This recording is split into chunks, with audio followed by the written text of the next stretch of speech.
विकी, मैंने कहा ना तुमसे, मेरी सारी मीटिंग्स कैंसिल कर दो। हाँ हाँ, दिल्ली वाली मीटिंग भी। मैं बहुत ही बड़ी मुसीबत में फंस गया हूँ, मैं घर से बाहर नहीं निकल सकता हूँ। अजीब मुसीबत है, पैसा कम हो तो गरीबी परेशान करती है, और जब पैसे ज्यादा आ जाते हैं तो इनकम टैक्स वाले साथ आते हैं। ये तो अच्छा हुआ मुझे पता चला कि रेड पड़ने वाली है, नहीं तो पता नहीं क्या हो जाता। हाँ हाँ, कैसे भी करके सारा पैसा मुझे घर से बाहर लेके जाना है, और उसके बाद मैं शहर से कहीं दूर छुट्टियां मनाने चला जाऊंगा। ठीक है, मैं बाद में तुमसे बात करता हूं।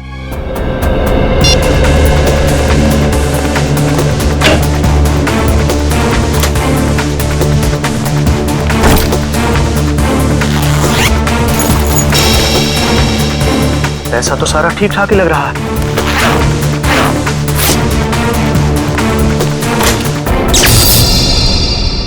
अरे, ये लाइट कैसे चली गई? ऐसे तो कभी जाती नहीं है लाइट।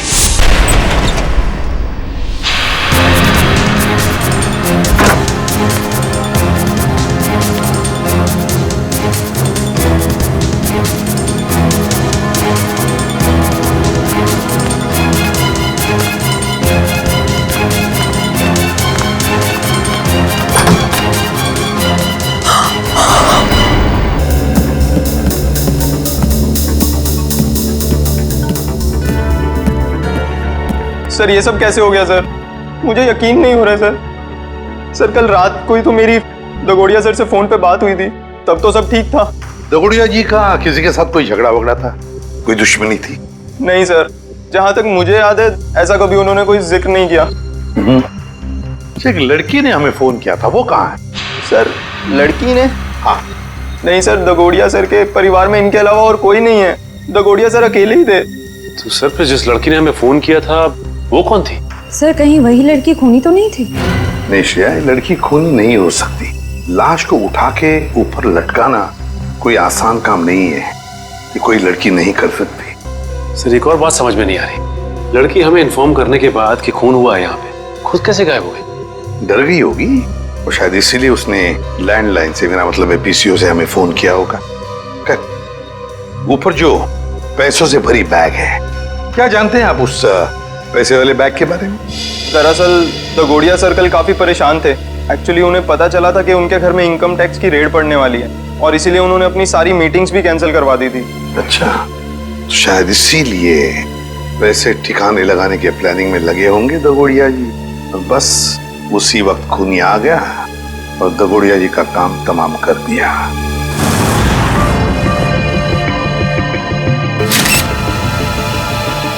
एक मिनट, ये देख रहे हो, इसके गाल पर ये नीला नीला निशान। हाँ सर। तो ये देखो, ये निशान दोनों तरफ। ये कोई जहर का चक्कर तो नहीं? हो सकता है सर, लेकिन वैभव ऐसा लगता है जैसे ये उंगलियों का निशान है। कहीं ऐसा तो नहीं कि खूनी ने इसका मुंह दबाने की कोशिश की हो? इसे देख के तो ऐसा ही लग रहा है सर। पर क्यों? कहीं ऐसा तो नहीं कि खूनी इसका मुंह खोलना चाहता हो सकता है। इसका मुंह देखना चाहिए खोल के।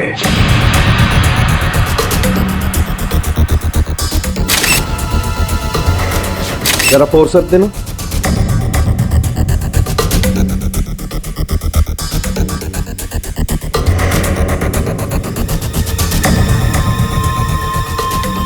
ये देखो, इसके मुंह में ये कागज का टुकड़ा, क्या हो सकता है ये?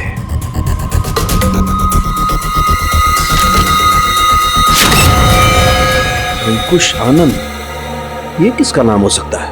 खूनी अपना नाम लिख करके तो कागज का टुकड़ा इसके मुंह में डालेगा नहीं। नहीं सर। फिर ये चक्कर क्या है? अरे देखो, कागज के दोनों तरफ खून भी लगा हुआ है। साळुंखे, ये कागज तुझे दगोड़िया के मुंह में से मिला? हाँ बॉस, मुझे भी बड़ा ताजुब हुआ। कोई खूनी किसी के मुंह में कागज रख के क्यों जाएगा? सर ये भी तो हो सकता है कि ये कागज खूनी ने उनके मुंह में ना रखा हो, बल्कि उन्होंने खुद मरने से पहले ये कागज खूनी से बचाने के लिए अपने मुंह में खुद ही डाल दिया। हाँ सर, हो सकता है उनकी मौत इस कागज की वजह से ही हुई हो सकता है वो ना चाहते हो कि ये कागज खूनी के हाथ लग जाए, इसीलिए उन्होंने इस कागज को अपने मुंह में छुपा लिया। नहीं श्रेया, मुझे नहीं लगता कि कागज उन्होंने खुद अपने मुंह में छुपाया, बल्कि जिस तरीके के नीले निशान उनके गालों पर पड़े हुए थे, मुझे तो ये लगता है कि खूनी ने जबरदस्ती उनका मुंह खोला और बाद में ये कागज उनके मुंह में ठूस दी। सड़के खून से सने कागज पर लिखा है अंकुश आनंद। ये जो खून है, क्या दगोड़िया के मुंह के अंदर कोई चोट के निशान या फिर कोई खून था? नहीं बस, लाश के मुंह में किसी किस्म का कोई जख्म या कोई चोट का निशान नहीं था। मुझे लगता है कि खूनी ने पहले दगोड़िया साहब को मारा और उसके बाद ये कागज उनके मुंह में रख दिया। ये जो खून लगा है कागज पे, ये खूनी का है? नहीं सचिन, ये खून दगोड़िया साहब का है। मैंने चेक कर लिया बॉस। सर, इंटरनेट पे ये नाम सर्च किया मैंने, अंकुश आनंद। इस नाम के 2 लोग हैं सर, एक है चेन्नई में और दूसरा नासिक में। पता लगाओ इन दोनों के बारे में। इन दोनों में से एक का संबंध तो जरूर होगा, इस दगोड़िया के साथ जरूर होगा। हेलो, हाँ, कहाँ पे? ठीक है, हम लोग पहुंचते हैं। सर, एक और खून हो गया है, लेखक मुकेश कुमार का। लेखक मुकेश कुमार? मतलब एक और लेखक का खून? तो फिर जरूर इस मुकेश कुमार और दगोड़िया के खून में कोई ना कोई संबंध है, कोई ना कोई संबंध जरूर है। बाद में ग्लव्स पहने थे? नहीं सर, ग्लव्स नहीं पहने थे। अच्छा, ये आदमी अकेला था या फिर इसके साथ कोई और भी था? वो अकेला था। तुमने उसका चेहरा देखा? स्केच बना सकते हो? नहीं सर, चेहरा तो याद नहीं। पर हाँ, उसका बायां कंधा बार बार हिल रहा था, जैसे कि कोई कपकपाहट हो रही हो।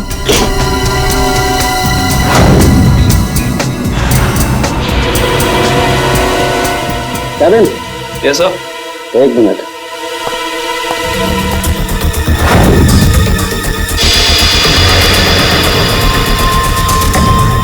ये देखो कैबिन, इस लाश के मुंह में ही ये कागज का टुकड़ा। कहीं इस कागज के टुकड़े पे भी अंकुश आनंद का नाम तो नहीं लिखा? देखना पड़ेगा।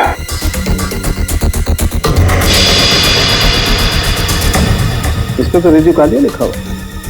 रिजू कालिया? ये तो रिजू कालिया इनकी किताब का ही एक किरदार है, और उसकी भी मौत कहानी में बिल्कुल इसी तरह से हुई थी, दम घुटने की वजह से।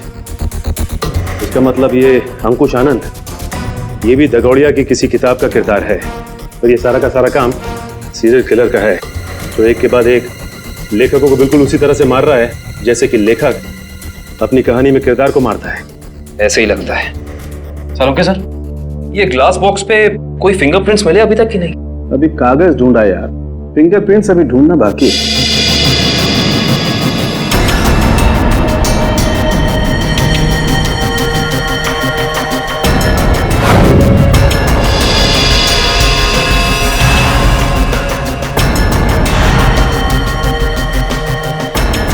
मैग्नीफाइंग ग्लास देना जरा।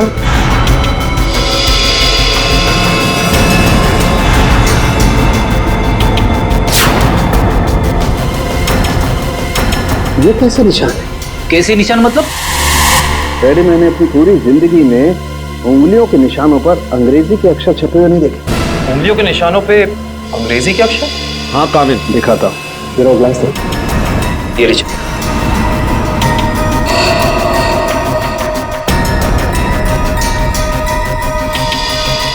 ERIUN। देखो, कैसे कर सकते हैं? पड़ोसी भी कह रहा था, ये ग्लास बॉक्स लेकर जो इंसान यहाँ आया था उसने ग्लव्स नहीं पहने थे। इसका मतलब ये अनोखे उंगलियों के निशान उसी इंसान के हैं। उंगलियों पे छपे हुए अक्षर? सालुंके साहब, ये कैसे मुमकिन है? मुमकिन है फ्रेडी, बॉडी मॉडिफिकेशन के जरिए मुमकिन है। लेकिन सालुंके साहब, अगर खूनी एक एक कदम फूक फूक के रख रहा है तो फिर उसने हैंड ग्लोव्स ना पहनने की गलती कैसे की? क्योंकि ये गलती नहीं है, बल्कि जानबूझ के किया गया है। ये सीरियल किलर अपने हर खून पे अपना सिग्नेचर छोड़ रहा है, इन अनोखे उंगलियों के निशान के जरिए। हाँ, और इस तरह के निशान हर आदमी अपनी उंगलियों पर बनवा भी नहीं सकता, और इस तरीके के निशान हर जगह बन भी नहीं सकते। इस शहर में ऐसे बहुत कम टैटू पार्लर हैं जहां इस तरीके का बॉडी मॉडिफिकेशन होता हो, बहुत कम।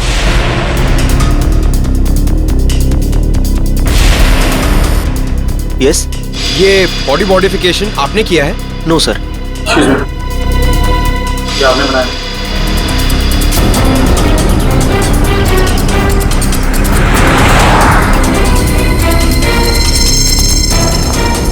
अभी बिजी हूं मैं, बाद में आना। हम भी बहुत बिजी रहने वाले लोग हैं, बाद में आने का वक्त नहीं है हमारे पास। बिना अपॉइंटमेंट के आ रहे हो? मैं तुम्हारा टैटू नहीं बनाऊंगा। सीआईडी शिवा, बाद में आना। क्या हुआ सर? मैंने कुछ किया क्या? शहर में कुछ खून हो रहे हैं। खून? किताब लिखने वाले लेखकों के। लेखकों के? पर मैं तो टैटू आर्टिस्ट हूं सर, मेरा क्या लेना देना इससे? हो सकता है कुछ लेना देना हो। मैं समझा नहीं सर। बॉडी मॉडिफिकेशन भी करते हो ना तुम? जी हाँ सर, मेरे पास लाइसेंस भी है, मैं दिखाता हूँ। कोई जरूरत नहीं, ये फोटो ध्यान से देखो। ये त्रिकोण वाली कलाकारी तुमने दिखाई थी किसी के हाथ पे? जी हाँ सर, मैंने की थी, पर मुझे नहीं पता था कि ये किलर होगा सर। पता है हमें, डरो मत। हाँ लेकिन इस इंसान की कोई ना कोई डिटेल तो जरूर होगी तुम्हारे पास, है ना? जी हाँ सर, मैं 1 मिनट में लेके आता हूँ सर। जी हाँ सर, देखिए सर, त्रिकोण अनुकरण नाम है इसका। त्रिकोण अनुकरण? ये किसी आदमी का नाम है या किसी एनजीओ का? त्रिकोण मतलब ट्रायंगल और अनुकरण मतलब किसी की नकल करना। मतलब कोई ट्रायंगल बना के किसी की नकल कर रहा है? शायद त्रिकोण नाम का कोई पुराना सीरियल किलर रहा हो जिसकी नकल ये वाला खूनी कर रहा है। एक काम करते हैं, अपनी डेटाबेस में चेक करते हैं कि त्रिकोण नाम का कोई क्रिमिनल था क्या।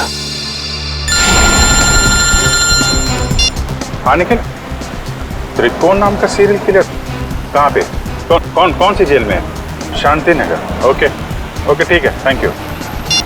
चलो, एक त्रिकोण का पता तो चला है जो ठीक उसी ढंग से लेखकों का खून करता था जैसे अभी हो रहा है, लेकिन वो पिछले 4 साल से जेल में है। मतलब या तो ये खूनी जेल से बाहर निकल के मार रहा है या फिर कोई त्रिकोण की नकल कर रहा है। अब जी, सारांश सारांश,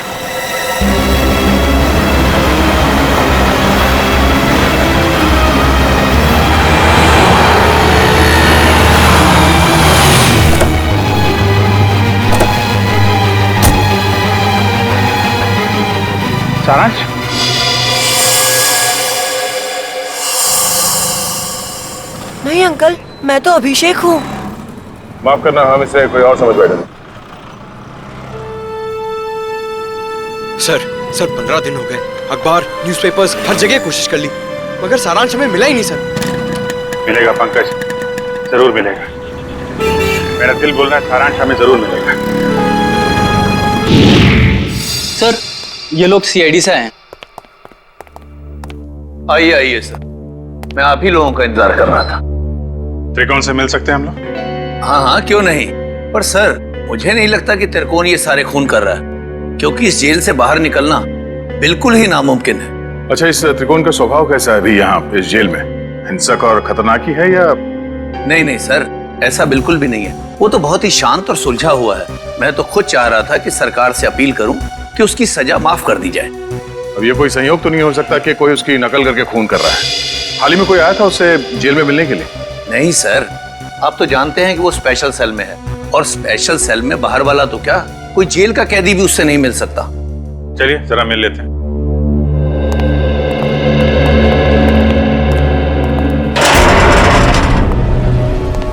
त्रिकोण, देखो तुम्हारे लिए आज कितने खुशी का दिन है। इतने सालों के बाद तुमसे सीआईडी वाले मिलने आए। क्या बात है जेलर साहब, आज आपका कानून मुझ पे इतना मेहरबान क्यों है? मेहरबान नहीं हुआ, बस ये समझ लो कि तुमसे ये पूछने आए कि जेल में बैठे बैठे तुमने दोबारा खून करना कैसे शुरू कर दिया? कमाल है आप लोगों का भी। इतने सालों से मुझे इस जेल में कैद करके रखा है, लेकिन शक करने की आदत आप लोगों की गई नहीं। तो फिर कौन है वो जो बाहर लेखकों के खून कर रहा है ठीक तुम्हारी तरीके से, और तुम्हारी तरीके से कंधे उचकाता है? कौन हो सकता है जो मेरी तरह खून कर रहा है? शायद तुम्हारा कोई परिवार वाला, कोई दोस्त या कोई रिश्तेदार। कोई नहीं है मेरा। बचपन अनाथालय में बीता है और जवानी जुर्म की सड़कों पर। तो तुम ये कहना चाहते हो कि तुम्हारे खून करने के तरीके के बारे में किसी और को मालूम नहीं है? किसी को नहीं। तुम्हें किसी पे शक है? देखो, जो कुछ मालूम है बता दो, शायद हम किसी की जिंदगी बचाने में कामयाब हो जाए। क्या आपकी मदद करने से मेरी सजा कम हो सकती है? वादा नहीं कर सकते, लेकिन अगर तुम्हारी मदद से हम उस नकलची खूनी को पकड़ लेंगे तो दरख्वास्त जरूर करेंगे सरकार से तुम्हारी सजा कम हो जाए। ठीक है, मुझे उम्मीद है कि आप अपने शब्द भविष्य में आगे जरूर याद रखेंगे। मुझे लगता है कि वो मेरे लेखन पढ़ के ठीक उसी तरह खून कर रहा है। तुम्हारा लेखन? हाँ, पढ़ते पढ़ते कभी याद ही नहीं रहा कि मुझे भी लेखन का शौक हो गया है और मैं लिखने लगा। हर रोज रात को सोने से पहले मैं अपने विचार उस डायरी में व्यक्त करने लगा। मतलब मारने का प्लान, मारने का तरीका, उसका नाम, सब कुछ तुम उस डायरी में लिखते थे? जी हाँ, मुझे लगता है कि वो डायरी उसके हाथ लग गई और वो मेरे विचारों से प्रभावित होकर ठीक उसी तरह जुर्म के रास्ते पर आगे बढ़ चुका है। कहाँ रखी कहाँ थी तुमने वो डायरी? अनाथालय में छोड़ आया हूँ अपने अतीत के वो पन्नों को। जी, मैं सुरेश बोल रहा हूँ, जी के नगर अनाथालय से। वो जो आप बच्चों की किताबें भेजने वाले थे। ठीक है, मैं शाम को आके ले लूंगा। हाँ जी, नमस्ते। कहिए। सीआईडी? क्या बात है सर? जो बात हम आपसे कहना चाहते हैं उसका संबंध त्रिकोण से है। त्रिकोण? मुझे पता था कि एक न एक दिन त्रिकोण की वजह से यहाँ पुलिस या सीआईडी जरूर आएगी। क्या आप पहले से ही जानते थे कि त्रिकोण गुनाह के रास्ते पर चलने वाला था? नहीं, उसे तो यहाँ से निकले हुए जमाना हो गया। जब वो यहाँ आया था तब सिर्फ 12 साल का था। तो क्या वो बचपन से ही हिंसक स्वभाव का था? नहीं सर, हिंसक स्वभाव का तो नहीं था वो, लेकिन वो घंटों घंटों एकांत में बैठना पसंद करता था। किसी से ज्यादा बात भी नहीं करता था। मतलब वो अकेले बैठ के सिर्फ किताबें पढ़ता था? आपको कैसे पता सर? क्योंकि हम मिल चुके हैं उससे। फिलहाल वो जेल में है। ज्यादातर अपराधों की ही किताबें पढ़ा करता था वो। किताबों के पन्नों में डूबकर एक अलग ही दुनिया में चला जाता था। किताबों के किरदारों से बातें करने लगता था कि तुमने खाना खाया या नहीं। कभी कभी तो मैं डर जाता था कि उसका ये जुनून एक मानसिक बीमारी ना बन जाए। आपका डर बिल्कुल ठीक निकला। उसके इसी मानसिक बीमारी ने उसे मजबूर किया उन लेखकों को मारने पे जिनके उपन्यास वो पढ़ता था और जिनके लेखन से वो काफी प्रभावित था। और उन लेखकों को बिल्कुल वैसे मार रहा है जैसे उन्होंने उपन्यास में किरदारों की मौत लिखी है। मुझे इस बात से जरा भी हैरानी नहीं हो रही है, क्योंकि अगर उसका कोई पसंदीदा किरदार उपन्यास में मर जाता तो चीख चीख कर रोता, लेकिन अब तो जेल में है ना, तो आप लोग यहाँ क्यों? देखिए, लेखकों के फिर से खून हो रहे हैं, बिल्कुल उसी तरह से जैसे त्रिकोण करता था। मतलब त्रिकोण जेल से भागकर फिर से खून कर रहा है? नहीं, त्रिकोण तो अभी भी जेल में है। कोई और है जो त्रिकोण की तरह नकल करके लेखकों का खून कर रहा है। किसी पे शक है आपको? नहीं सर, मुझे किसी पे शक नहीं है। चलो ठीक है, मगर त्रिकोण यहाँ पर जिस कमरे में रहता था, क्या वो कमरा हम देख सकते हैं? सर, वो तो बहुत पुरानी जगह है, अब वहाँ कोई नहीं रहता है। फिर भी ठीक है सर, आइए।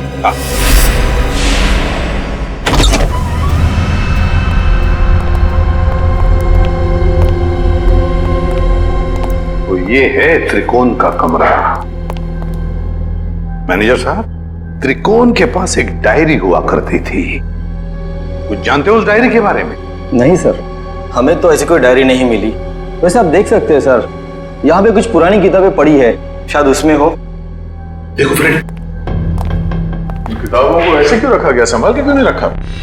ऐसे तो दीमक खा जाएंगे इसे। माफ करना सर, दरअसल इस कमरे की तरफ मैंने ध्यान ही नहीं दिया।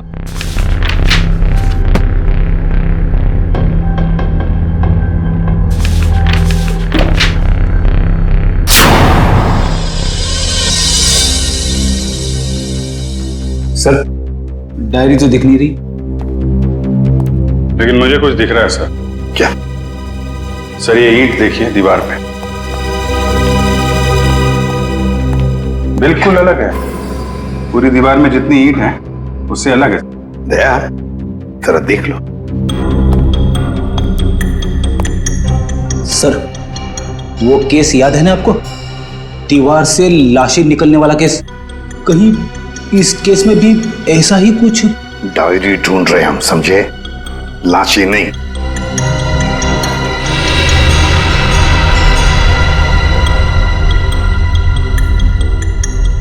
नहीं फ्रेडी, क्या लाश तो दूर, एक किताब भी नहीं रख सकते हैं। सर,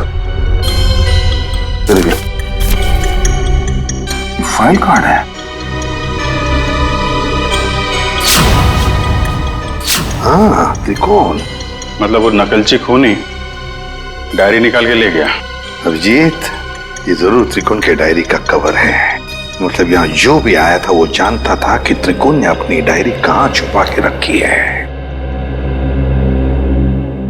ये यहाँ त्रिकोण के बाद में कोई रहता था? हाँ सर, एक लड़का रहा करता था, सुंदर नाम था उसका। ये सुंदर बाद में भी कभी आया था यहाँ इस कमरे में? हाँ सर, आया था। महीने भर पहले वो मुझसे मिलने आया था और कुछ दिन यहाँ रहा भी हो, अपनी पुरानी यादें ताजा करने के लिए। अच्छा, सुंदर। सुंदर का पता तो होगा ना आपके पास?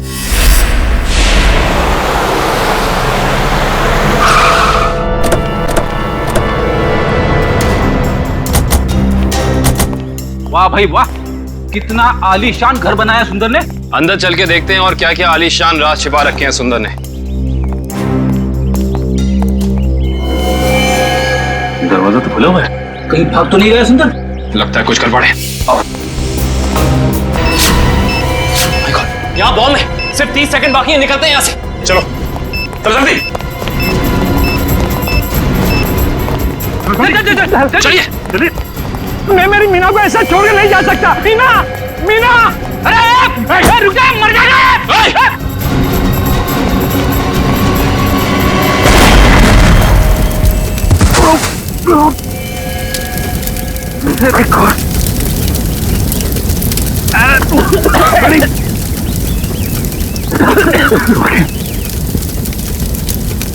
लगता है बीवी और नौकर के साथ साथ सुंदर जी भी मारे गए। सर, आप लोग ठीक तो हैं सर? हाँ, हम सब ठीक है। उस खूनी का क्या हुआ? सर, वो निकल गया। निकल गया? वाह, मतलब तुम लोग समझ पाने से पहले ही ब्लास्ट हो गया। वो आदमी तुम्हारे हाथ से निकला और ब्लास्ट में मर गया। वाह। हाँ सर, वो सुंदर की पत्नी और नौकर को तो पहले ही मार चुका था। बस वो यही चाहता था कि सुंदर भी मर जाए और हम ये केस बंद करते हैं। सचिन, तुम्हारे कहने का मतलब है कि सुंदर असली सीरियल किलर नहीं है? नहीं सर, उस किलर को हमने भागते हुए देखा सर। हम लोग उसे पकड़ नहीं पाए। सर एक बात और, जब वो भाग रहा था तो अपने कंधे को बार बार झटक रहा था सर। असली किलर भागते वक्त कंधे झटक रहा था। सुंदर असली किलर नहीं है।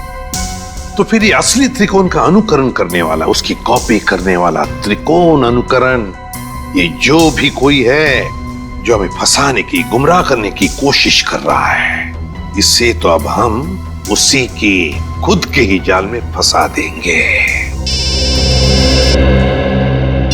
हेलो, एक और खून? लेखक कुशल। ठीक है माता। लेखक कुशल का खून? ये त्रिकोण अनुकरण तो खून पे खून किए जा रहा है। लेकिन सर, ये त्रिकोण अनुकरण एक के बाद एक लेखकों को ही क्यों मार रहा है? वही तो फ्रेडी, वही तो। 3 लेखकों को मार चुका है ये त्रिकोण अनुकरण। जरूर इसके पीछे कोई ना कोई राज है, कोई ना कोई राज है जो असली त्रिकोण हमसे छुपा रहा है। सुंदर बॉम्ब ब्लास्ट में मारा गया? हाँ, और उसके बाद एक और लेखक कुशल का भी खून हो गया। अभी तो आप कह रहे थे कि सुंदर ही वो नकलची खूनी है। अगर सुंदर मारा गया तो फिर कुशल को किसने मारा?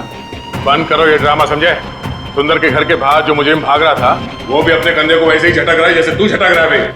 अब ये बताओ कि तुम इस जेल से बाहर जाते कैसे हो? हाँ? राज क्या है इसके पीछे? साहब, कैसी बातें करते हैं आप? हैं? आम जेल से कैदी का भागना इतना मुश्किल है, तो फिर आपको लगता है कि मैं इस खास जेल से इतनी पहरेदारी होने के बावजूद भाग सकता हूँ? तुम्हारे अनाथालय वाले कमरे में सुंदर के अलावा कोई और नहीं रहा था, तो वो डायरी किसी और ने कैसे पढ़ी? किसी ने वो डायरी पढ़ी या नहीं पढ़ी ये मुझे नहीं मालूम है, लेकिन मेरी डायरी में अगला नाम उस कुशल का था जिसे मैं मारना चाहता था। मतलब उस लिस्ट में किस किस के नाम है तुम्हें अभी भी याद है? जी, मेरे पास लिस्ट है। आप चाहें तो मैं उसकी एक कॉपी दे सकता हूँ।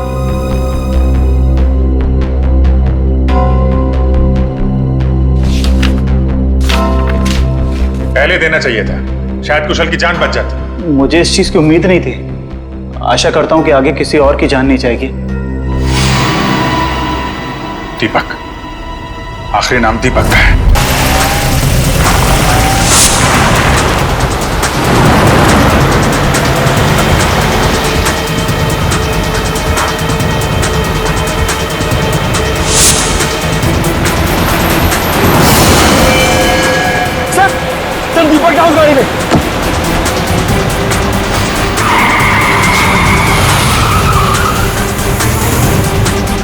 उसमें? हाँ सर।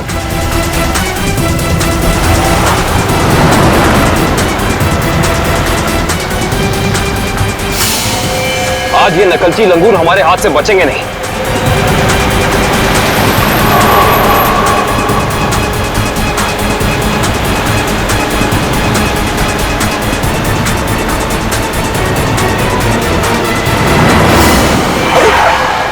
ये कौन आ गया? कोई शराबी होगा सर, इसकी वजह से हमारा खून ही हाथ से निकल जाएगा।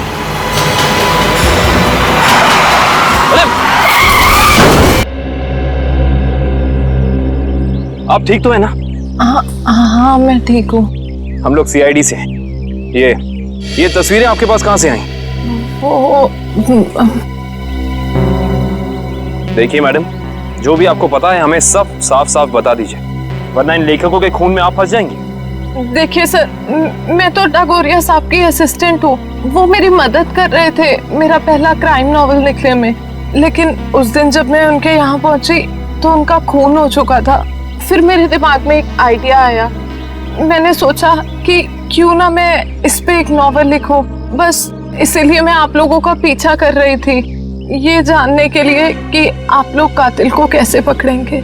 आप हमारा पीछा कर रही थी, इसका मतलब आप जानती थी कि हम कौन हैं? हाँ। अपनी नॉवल में ये भी लिख देना कि तुम्हारी वजह से खूनी हमारे हाथ से निकल गया। देखिए सर, मुझे माफ कर दीजिएगा, मैंने ये सब जानबूझ के नहीं किया। वो मेरी गाड़ी का ब्रेक अचानक फेल हो गया था, इसीलिए। सुनिए, अगर आपकी इस गलती की वजह से दीपक को अपनी जान गंवानी पड़ी ना, तो ये कानून आपको कभी माफ। सर जेलर साहब अंदर नहीं है। जरा बुलाओ ना, हमें त्रिकोण से मिलना है। सर जेलर साहब तो त्रिकोण को लेकर हॉस्पिटल गए हैं, उससे अचानक से दिल का दौरा आया है। दिल का दौरा? कौन सा हॉस्पिटल ले गए? अरे आप लोग? त्रिकोण कहाँ है? आईसीयू में है। क्या बात हो गई? झूठ बोलता है वो हमसे। अब भी कुछ है जो हमसे छुपा रहा है। चलिए दिखाइए। आइए।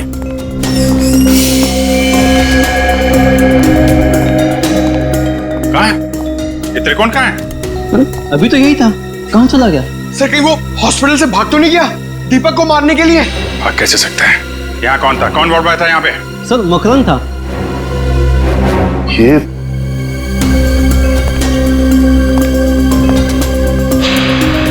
जीत तो बेहोशी की दवाई है। अब जीत ये देखो, मकरन का पैर नीचे गिरा पड़ा है। ये बेहोशी की दवाई कहीं मकरन को कुछ हो तो नहीं गया? नहीं सर, अभी कुछ देर पहले ही देखा मैंने उसे, किसी मरीज को हॉस्पिटल के बाहर लेके जा रहा था वो। ये मकरन अभी वापस आएगा? नहीं सर, उसकी ड्यूटी खत्म हो गई। इसमें कहाँ मिलेगा वो? सर दारू के ठेके पे। अच्छा, तो ये है मकरन जी? हाँ सर, ये बार में बैठ के अपने दोस्तों के साथ शराब पी रहा था और अपने जुर्म के किस्से चटकारे लेकर सुना रहा था सर। तो हमने सोचा क्यों ना इसे ब्यूरो में ले चले, इसकी अच्छी तरह से खातिरदारी करें। वाह वाह वाह सचिन, ये तुमने बहुत अच्छा काम कर दिया। क्यों मकरन जी, अब हमें भी सुनाओगे ना अपने कारनामों की कहानियां? क्यों, बताओ। साहब मुझे 1 लाख रुपए दिए गए थे उस मरीज को अपने वार्ड से बाहर लाकर गाड़ी में बिठाने के लिए। क्या? हाँ साहब। 1 लाख रुपए के लिए अपने आप को बेच दिया तुमने? किसने दिए थे पैसे तुम्हें? साहब ये मत पूछे, अगर उसे पता चला कि मैंने उसका नाम बता दिया तो वो मुझे। अच्छा, तो तुम्हें क्या लगा हम तुम्हें ऐसे ही छोड़ेंगे? और खातिरदारी करेंगे हम तुम्हारी, ऐसी खातिरदारी कि जिंदगी भर याद रखोगे। क्यों सचिन? बिल्कुल सर। अरे नहीं साहब, इसकी क्या जरूरत है, मैं बताता हूँ ना साहब, बताता हूँ मैं। फिर बताओ जल्दी। ढूंढो इस घर को अच्छी तरह से ढूंढो। देखो कहीं छुप कर बैठा है क्या? कोई ना कोई सुराग तो जरूर मिलेगा।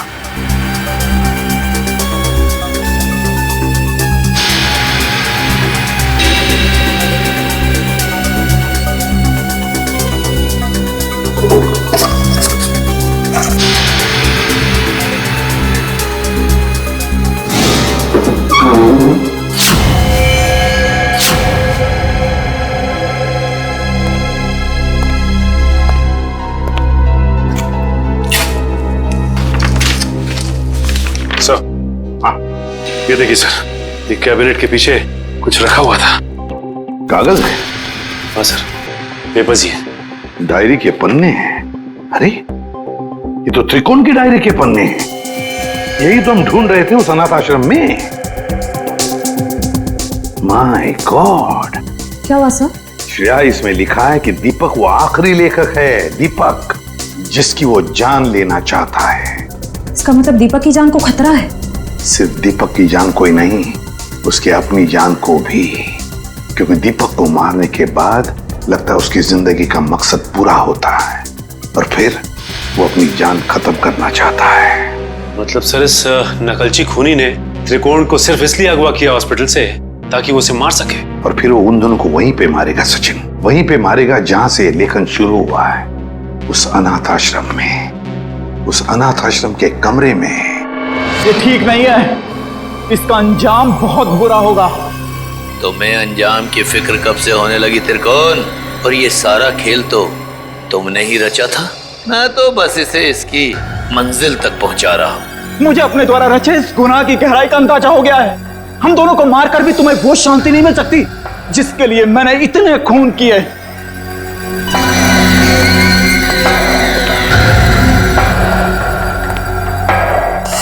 हाँ, क्यों नहीं, पर मुझे नहीं लगता कि ये सारे खून त्रिकोण ही कर रहा है। बहुत देर हो चुकी है त्रिकोण। तेरे प्रवचन अब ना तो तेरी जान बचा सकते हैं और ना ही दीपक की। नहीं चला, तुम ऐसा नहीं कर सकते। अब तुझे मैं बिल्कुल वैसे ही मारूंगा जैसे त्रिकोण ने अपने उपन्यास में लिखा था। नहीं चला, तुम मुझे मत मारो, मुझे जाने दो। बस होगा तुम्हारा खेल। अब अगर कोई हरकत की ना तुमने तो तेरा वो हाल करेंगे तो सोच भी नहीं सकता। सीआईडी, तो आखिर मेरा भेद खुल ही गया। तो अब तुम लोग मुझे फांसी पर चढ़ाए बिना तो छोड़ोगे नहीं। तो क्यों ना मैं फांसी पर चढ़ने से पहले इन दोनों को मार के अपना मकसद पूरा कर लूं।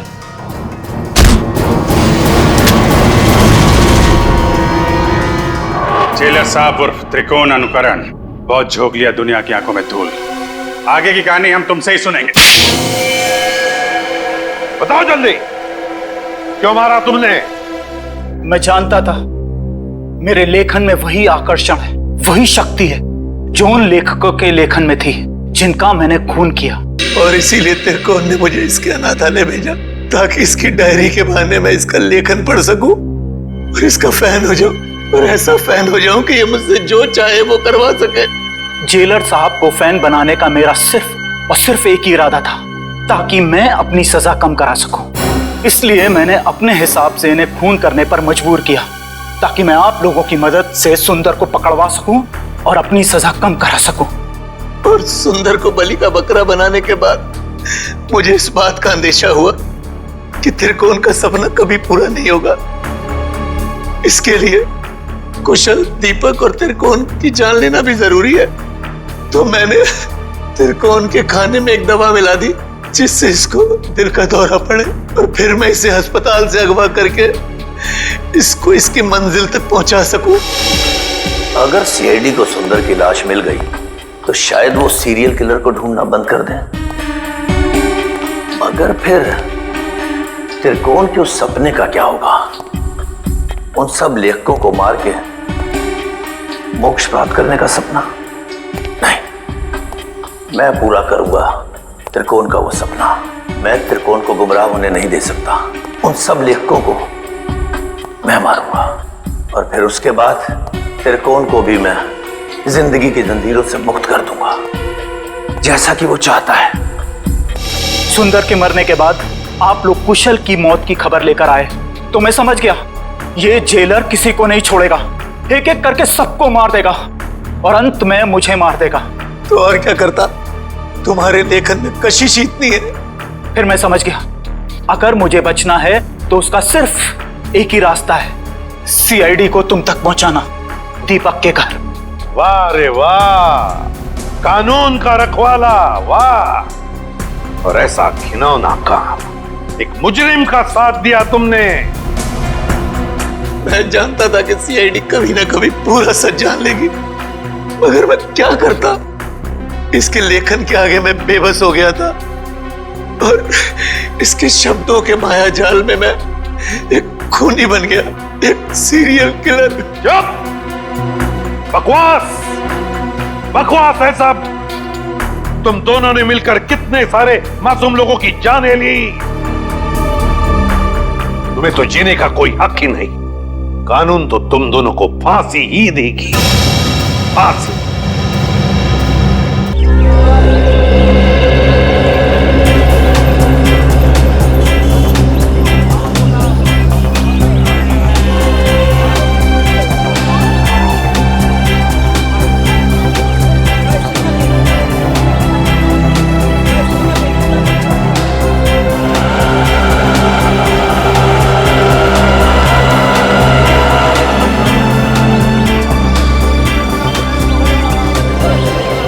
अरे सलाम साहब जी। कैसे हो घनश्याम? साहब जी ऊपर वाले की दया और आपकी दुआ से बहुत अच्छा हो। यार गाजर और टमाटर की सब्जी खाए हुए बहुत टाइम हो गया। साहब जी तो ले जाइए ना, देखिए कितने सुंदर सुंदर टमाटर और गाजर हैं। भाई दिखने में तो अच्छे लग रहे हैं लेकिन दाम सही लगाना। हाँ अरे साहब जी आपसे कभी ज्यादा लिया है क्या? जो समझ में आएगा दे दीजिएगा, बस मेरे पेट का भी ध्यान रखिएगा। ठीक है। 1 किलो दे दूं साहब? नहीं, आधा किलो टमाटर और आधा किलो गाजर। ठीक है साहब जी।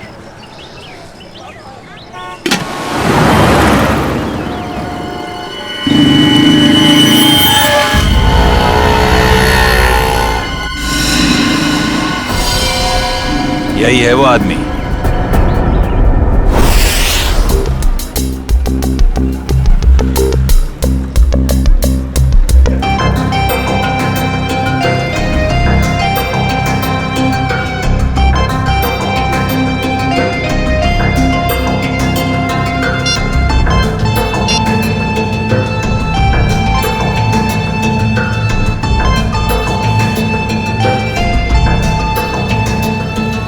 Hello sir.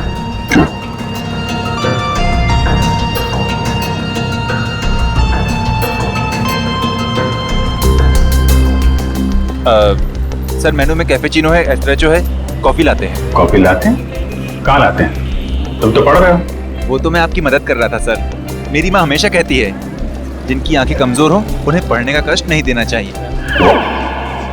आंखें कमजोर? मेरी? तुम्हें ऐसा क्यों लग रहा है कि मेरी आंखें कमजोर है? सर आपने कॉफी शॉप में गॉगल्स पहने हैं ना? तो मेरा गॉगल है, मैं जहाँ चाहे पहनूं। मैं बाथरूम में पहनूं, तुमको क्या? कॉफी शॉप में पहनना मना है क्या? नहीं ऐसा नहीं है सर, पहन सकते हैं लेकिन जब कोई खास कॉफी पीने आने वाला हो तभी। खास? क्या कोई खास नहीं आने वाला? तुम अपना काम करो यार।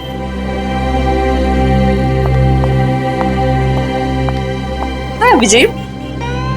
हाय, बैठो बैठो। हाँ।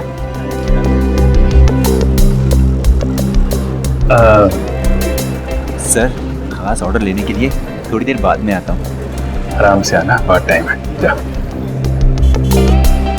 हाँ तो पता है जैसे ही तुम्हारा मैसेज मिला ना, मैं तो फौरन दौड़ी दौड़ी चली आई है। अरे तुम मुझसे मिलने के लिए दौड़ी भागी चली आई? Of course।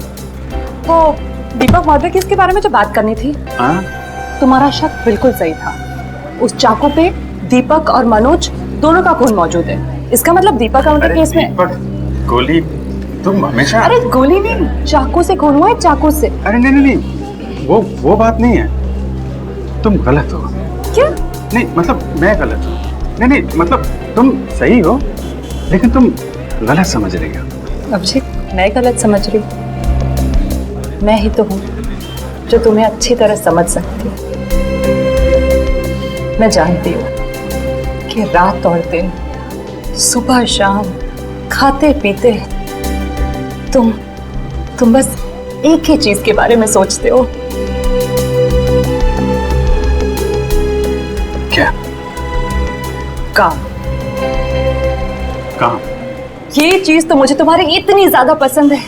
क्या स्पिरिट है काम का, क्या डेडिकेशन है, वाह। काम तो इम्पोर्टेंट है तारिका, यू नो। काम तो 24 घंटे चलता रहता है, पर हम लोग क्या मशीन है? हम लोग क्या इंसान नहीं है? 24 घंटे में हमें क्या 3-4 घंटे भी नहीं निकालना चाहिए अपने लिए? 3-4 घंटे? मतलब 1-2 घंटे तो। 1-2 घंटे भी थोड़ा ज्यादा है ना? अरे बाबा 15 मिनट तो चलेगा ना? हैं? 15 मिनट ही तो लगते हैं, कॉफी पी लेंगे। क्या तुमने मुझे यहाँ पे सिर्फ कॉफी पीने बुलाया?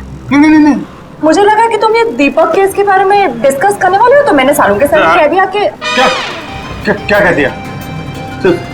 सानू के साहब को बता दिया कि तुम यहाँ आई हो मुझसे मिलने कॉफी शॉप में? नहीं, ऐसा तो नहीं कहा, पर अभी बता देती हूँ इसमें क्या है। नहीं, तुम कुछ मत कहना हारिका। एक्चुअली कहना तो मुझे तुमसे कुछ जरूरी बात करनी है। हाँ, वो दीपक मर्डर केस के बारे में ना? अरे दीपक को छोड़ो, अभिजीत के केस के बारे में सोचो तारिका।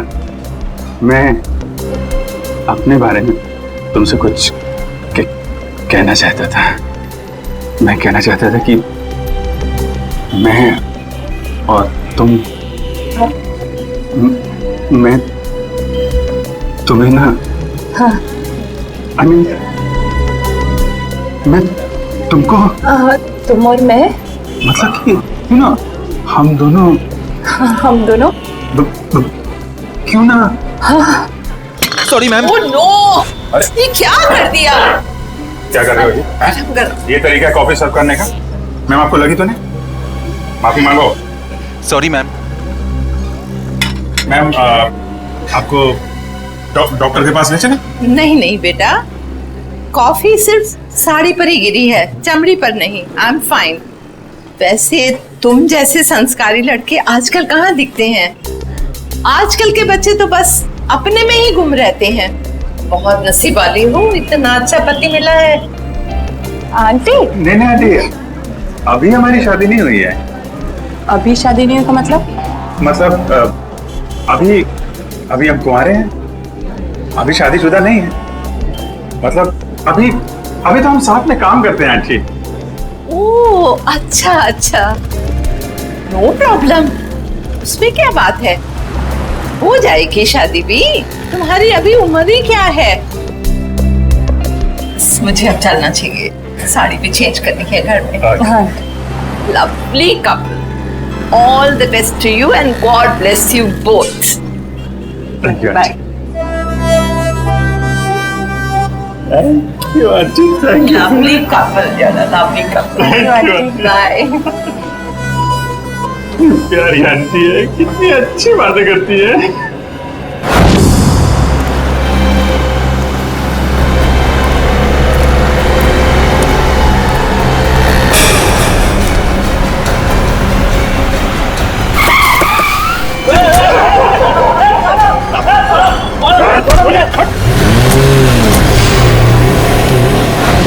अभिजीत, तो मुझे कुछ कहने वाले थे ना?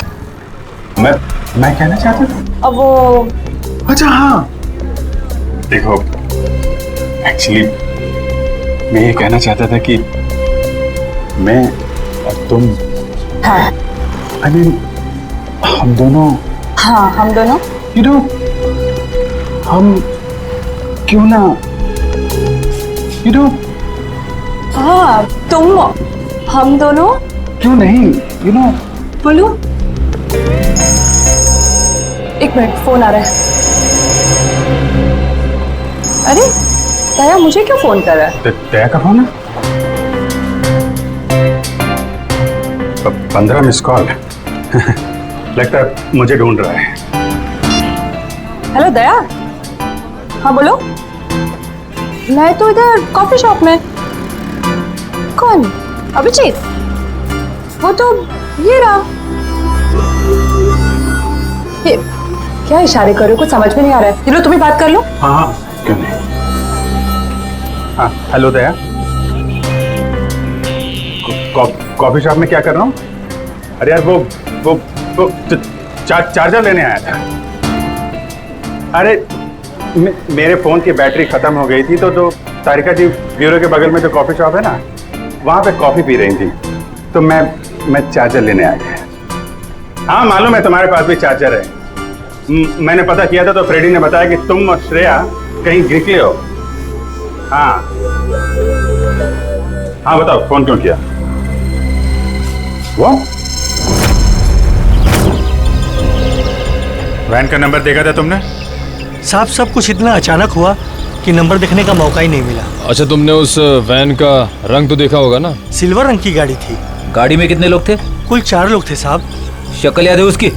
नहीं साहब, सबका चेहरा ढका हुआ था। जिस आदमी का किडनैप हुआ उसको जानते हो? हाँ साहब, वो अक्सर सब्जी लेने आते रहते हैं। गुड। स्केच बनवा सकते हो ना? साहब कोशिश कर सकता हूँ। निखिल, इसको लेके जाओ, स्केच बनवाओ। चलिए आइए। क्या हो गया इस शहर को? दिन दाड़े लोग किसी को उठा ले गए। सर, यहाँ पे तो किसी ने कुछ नहीं देखा। कैसे पता चलेगा कि किसको अगवा किया है और क्यों? आसपास जितने भी पुलिस स्टेशन है वहाँ इन्फॉर्म कर दो। उसके घर वाले तो फोन करेंगे ही ना।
कैसे हुआ सर ये? सर कितने लोग मरे हैं सर? आप पीछे रहिए, पीछे रहिए। कैसे हुआ?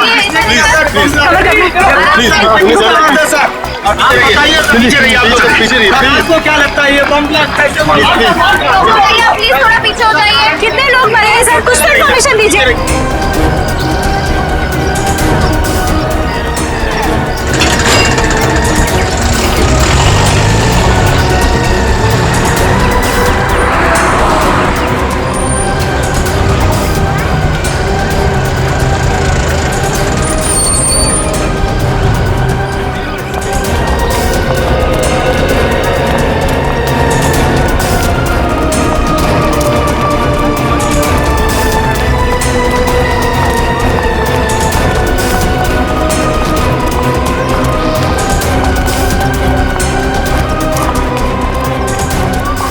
किडनैपिंग और अब ये बॉम्ब ब्लास्ट, समझ में नहीं आ रहा हो क्या रहा है। सर ये काम कहीं किसी आतंकवादी संगठन का तो नहीं? हो सकता है श्रेया, हो सकता है। हाँ जी, कितने लोग? सर 8 लोग मरे। उनमें से नमन कुमार है जिसका जन्मदिन था, इस घर का मालिक। सर जितने भी अंदर लोग थे करीब 15, सब घायल है सर बुरी तरह से।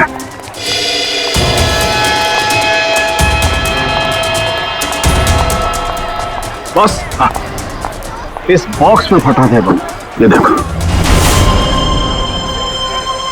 तो सर कोई मेहमान बन के घर में घुसा था और तोहफा देने के बजाय ये मौत का सामान रख के चला गया। अभिजीत, इस बंगले में जो सीसीटीवी कैमरा है ना, उसका फुटेज चेक करते हैं। पता चल जाएगा कौन लेकर आया था ये गिफ्ट, कौन था वो मेहमान।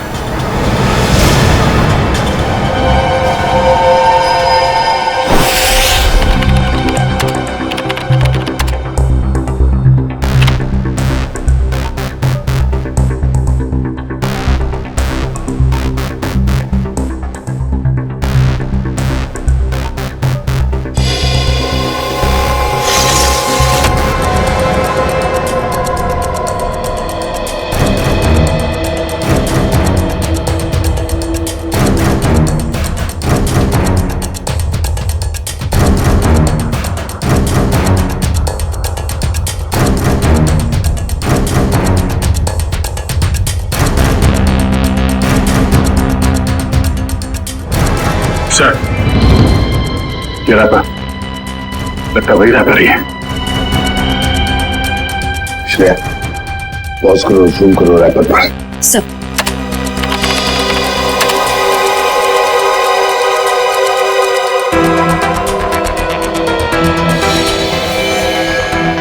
हाँ, वही रैपर है। आगे चला श्रेया। सब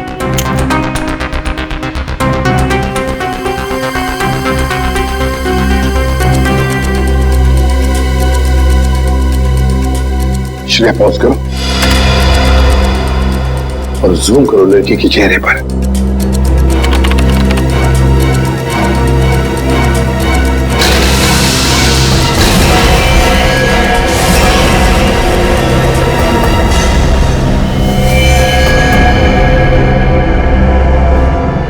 अरे ये कैसे हो सकता है सर? ये तो श्रेया है। श्रेया? कौन श्रेया सर? ये बच्ची श्रेया है। बहुत खास रिश्ता है इस बच्ची का अभिजीत के साथ।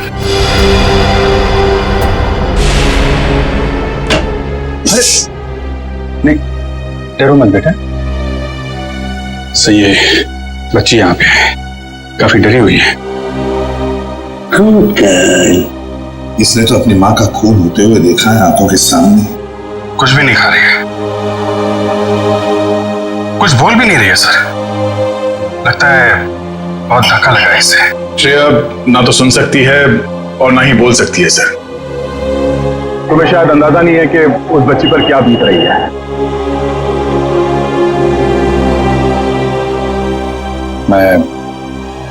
मैं श्रेया को गोद ले लूंगा सर। ये नहीं हो सकता सर। क्या नहीं हो सकता अभिजीत? सब कुछ तो हमारे आंखों के सामने है। कैमरे ने पूरा का पूरा कैप्चर किया। ये कैमरा झूठ बोल रहा है सर। सर मैं इतना जानता हूं कि श्रेया एक चींटी को भी नहीं मार सकती। यार इतना बड़ा बम ब्लास्ट वो कैसे कर सकती है? कुछ गड़बड़ है ये। रुको से। अभिजीत, अरे यार सुनो।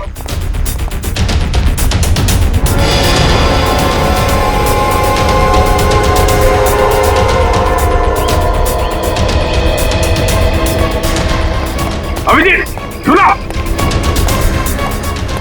अभिजीत, अभिजीत, भावनाओं में बहकर बार बार गलतियां करना एक सीआईडी ऑफिसर को शोभा नहीं देता, समझे? सर मैं न भावनाओं में बह रहा हूं न मुझसे कोई गलती हुई है। आप भी मिल चुके हैं श्रेया से। आपने गोद में खिलाया उसको। उस छोटी सी बच्ची पे शक कर रहे हैं आप सर?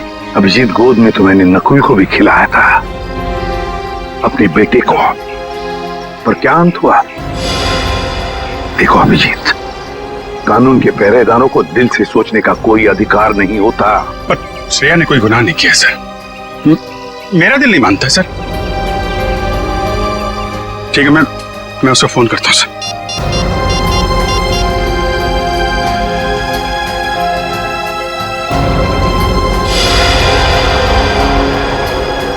क्यों फोन बंद आ रहा है?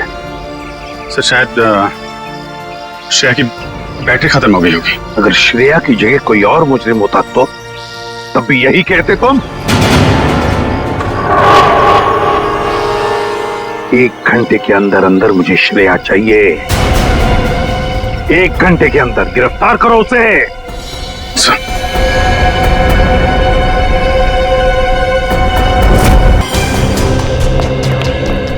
सर, सचिन सर से बात हो गई। वो गए थे श्रेया के घर पे ताला लगा हुआ है। ना तो वो मिली और ना ही उसके अंकल। तो श्रेया के स्कूल से क्या पता चला? पिछले 2 दिनों से श्रेया स्कूल नहीं जा रही है। मतलब साफ है, इस सारे के पीछे श्रेया का ही हाथ है। श्रेया का ही हाथ है। सर श्रेया की कोई मजबूरी होगी सर। मुजरिम की मजबूरी को समझना हमारा काम नहीं है अभिजीत। मुजरिम को गिरफ्तार करना हमारा काम है, समझे? तुम सिर्फ इतना बताओ मुझे, क्या श्रेया को गिरफ्तार करने में तुम हमारा साथ दोगे या नहीं? हर बार आपका साथ दिया है सर, इस बार भी दूंगा। गुड, तो फिर काम करो अभिजीत, श्रेया के फोटोग्राफ्स शहर के जितने भी पुलिस स्टेशन, जितने भी चेकनाके हैं, सबको भेज दो और उनसे कहो कि हमें श्रेया किसी भी हालत में गिरफ्तार चाहिए, किसी भी हालत में।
श्रेया, अम्यूजमेंट पार्क के मजे तो ले लिए, अब फिल्म देखने चलें? शालीमार मॉल के सिनेमा हॉल के अंदर सीट के नीचे तुम्हारे लिए कुछ रखा है, जिसका इस्तेमाल तुम इस आदमी की जान लेने में करोगी।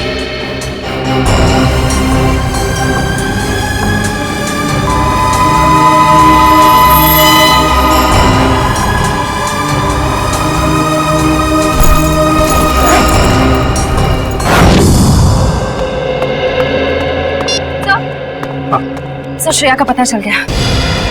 अभी अभी मुलुंड से निकली है और उसके हाथ में काले रंग का बैग है। श्रेया के पास काले रंग का बैग, तब न जाने और कितने लोगों की जान को खतरा है।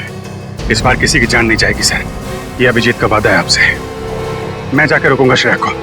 तुम नहीं जाओगे अभिजीत, तुम नहीं जाओगे, सिर्फ दया जाएगा।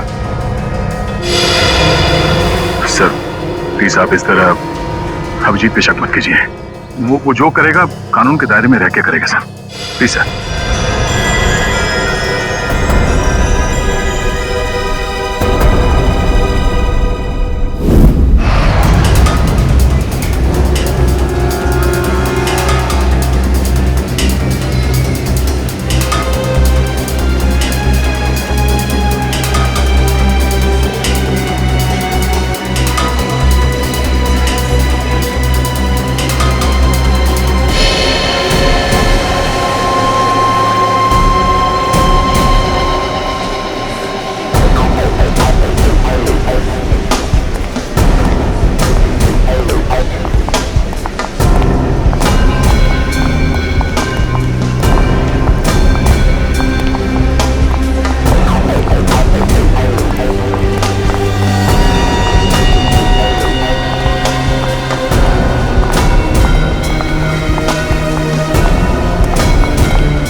एक्सक्यूज मी, एक मिनट।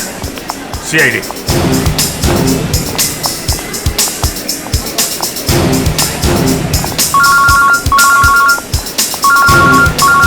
Yes sir. सर मैं मॉल में पहुंच चुका हूं। सर जैसे ही श्रेया का कुछ पता चलता है मैं आपको बताता हूं सर। Yes sir.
श्रेया, भाग क्यों रही हो? हैं? क्या किया है तुमने? सॉरी, क्यों? श्रेया, श्रेया, रुको रुको रुको, मुझे तुमसे कुछ बात करनी है। श्रेया, श्रेया रुको।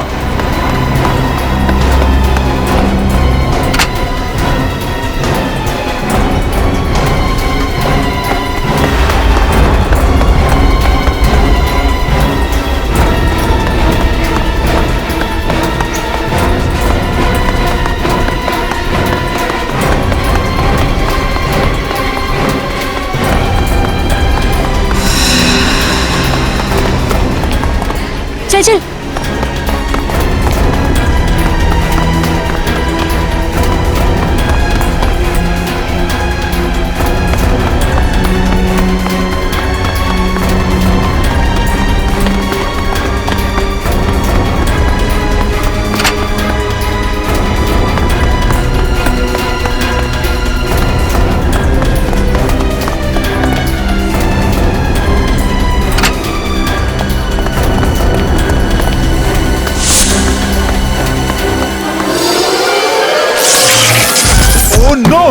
कैमरा टूट गया।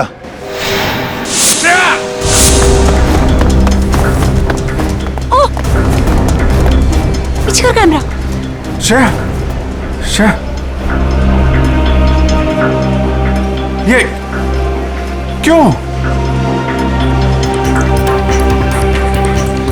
ओके, घबराओ नहीं, हैं? मैं तुम्हारे साथ हूं। चलो चलो।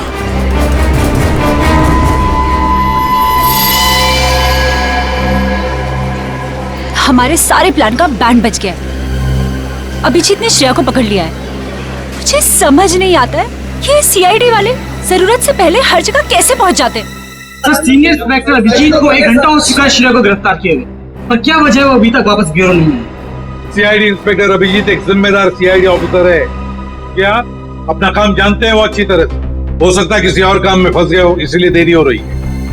आप जरा शांत हो जाइए और बैठिए वहाँ। क्या ये सच नहीं है कि इंस्पेक्टर अभिजीत श्रेया के लिए काफी लगाव रखते हैं? कहीं इसलिए वो उसको बचाने की कोशिश तो नहीं कर रहे? आप लोग शायद अभिजीत के बारे में ज्यादा कुछ जानते नहीं है, इसीलिए ऐसे बेतुके सवाल कर रहे हैं। अब ये सवाल बेतुके है या नहीं, ये तो वक्त ही बताएगा। तो फिर वक्त आएगा तब आपके सवालों के सारे जवाब मिल जाएंगे। अब आप चुपचाप वहाँ जाकर बैठ जाइए। चलिए चलिए। ठीक है सर, अभी तो हम जा रहे हैं, पर कल तक अगर अभिजीत सर का पता नहीं चलता है तो हम सीआईडी की ऐसी धज्जियां उड़ाएंगे कि अब सारे न्यूज चैनल और अखबारों में देखते रह जाएंगे। ठीक है, चलिए आइए हम पढ़ लें। आप ऐसे नहीं करा सकते। अच्छा ठीक है, इन्हें दिखाओ। ये सुन लिया, मीडिया वाले सीआईडी के धज्जियां उड़ाने वाले हैं अभिजीत की वजह से, इसलिए मैं उसे भेज नहीं रहा था श्रेया को लाने के लिए। सर अभिजीत आता ही होगा सर, और मुझे पूरा यकीन है कि अभिजीत ऐसा कोई काम नहीं करेगा जिससे सीआईडी की गर्दन झुक जाए। सर पिछले आधे घंटे से अभिजीत सर का फोन ट्राई कर रहा हूँ, लेकिन वो उठा नहीं रहे फोन। लेकिन सर फ्रेडी और श्रेया उनका मोबाइल ट्रेस कर रहे हैं sir. Okay, thank you sir. Abhijeet sir का फोन ट्रेस हो गया। कहाँ पर? बनी पार्क में है इस वक्त। बनी पार्क? सर बनी पार्क जाओ और अभिजीत और श्रेया को लेकर आओ। और एक बात याद रखना, अपनी ड्यूटी में दोस्ती को मत लाना। सर आपको शिकायत का मौका नहीं दूंगा मैं। और मौका मिलेगा भी नहीं। मुझे किसी भी हालत में श्रेया और अभिजीत चाहिए, और किसी भी कीमत पर।